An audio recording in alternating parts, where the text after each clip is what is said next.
How to enter referral code on TikTok. Hi everyone, welcome back to the channel. In today's video, I'll simply guide you on how you can enter referral code on TikTok, so make sure to watch the video till the very end. Now, to enter a referral code, you need to actually be a part of TikTok reward program. Now, TikTok rewards is a referral program to show gratitude towards the thriving community of TikTok users around the globe. Under this program, every eligible user can participate in TikTok rewards. Once you're part of the member, and what you want to do is you want to use a referral code. It is very simple, because all you have to do is simply go and launch the TikTok application. Then just come to the profile page that is from the bottom right corner of the screen. Once you're on the profile page, currently I'm not a member of any TikTok reward program or anything, but if you are, then you'll find an icon right next to your name from the top left, which will be a coin like icon over there. When you just tap on the icon, it will take you to the page where you can enter the referral code directly. So you want to make sure to look for that icon. If you don't find it, it means that you're not eligible to enter the code.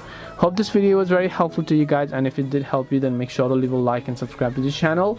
If you have got any questions, then feel free to leave them down. Thank you for watching, and see you in the next video.